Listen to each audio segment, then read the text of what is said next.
Assalamu alaikum wa rahmatullahi wa barakatuh. Muhtaram Müslüman kardeşlerim. Bugünkü görüşüde Allah'ın matur kurkam isimleri turunda silab ötesi kilgenide hem başlar idi min Allah Teala'nın ayeti bilen Allah Teala Kur'an-ı Kerim'de ayet Bismillahirrahmanirrahim. Ve ma halaktul cinne vel ins illa liya'budun. Min Adem balaların, insanlarını hem cinlerini fakat minga ibadet kılır için yarattım. Mine bu ayattan biz görəbiz, Adem balasının dünyaya kilunun tüp sebebi ol Allah Teala'nı tanıp ona ibadet kıl. Biz nindigine işe tutulmasak, başta niyetliyiz, maksatlar koyabız, hem ol işin məğnesini anlayırız. Namında da bu ayatın məğnesine kayıtkanda Allah Teala'ya ibadet kıl. Allah Teala nindi zat ol. Sıravduğa.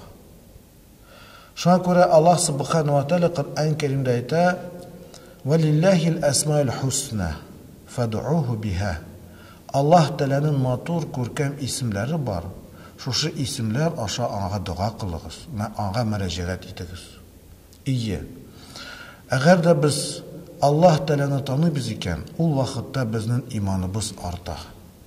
Yani kuvvetlene deyip etsek bula. İmanğa kuvvet biriyle.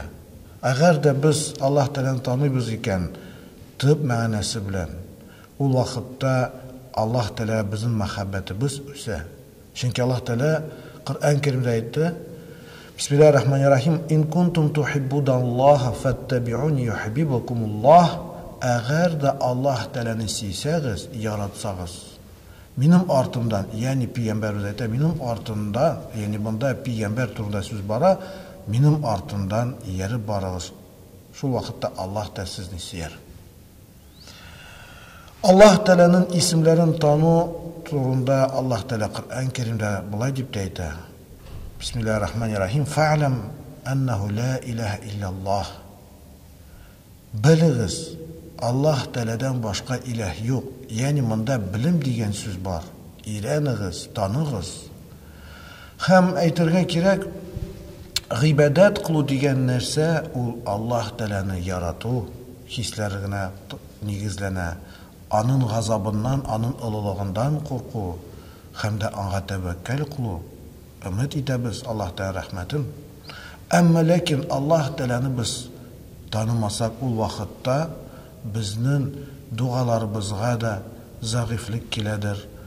Biznin Allah Teala'ya müracaat ettiğine de tevekküllikке de zayıflık ziyan kile.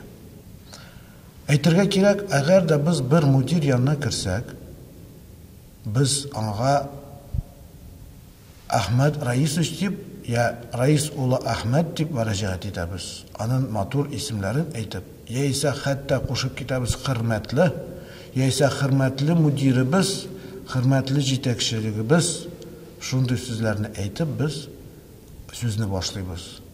Ama Allah Teala'ya dualarımızı kılganda, kullarımızı ko'targanda elbette onun matur kurkem isimleri bilen sırağa deyiriz. Çünkü Allah Teala aytdı, onun matur kurkem isimleri var. Şu isimlerini atab sırağız dedi. Ve izâ se'alaka ibâdi anni fe inni qarib. İyi. Allah Teala'da eğer de benden sırasa min ağa yakınmın diye. Lakin şu matur kurken isimler bilen sırağa o bir edeb ol. Peygamberimiz de etti sallallahu aleyhi ve sellem Allah Teala'nın 99 matur kurken ismi var. Kim o isimlerini aytıp öte iske Allah dehalel cennet. Yani cennetke girer. Bunda indi Allah Teala'nın isimlerini aytıp ne tugul onun məğnesini bilirge tiyir biz. Onun tefsirin onu biz başımızdan jiregimizden ötkere tiyir biz.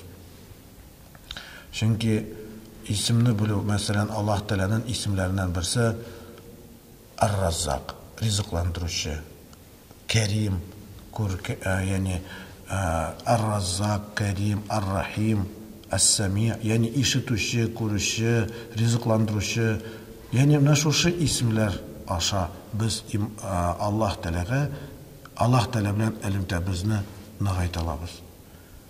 Şu isimlerini iğrenik cemaat, o isimlerine танырга тырышыйк һәм шушы исемләр белән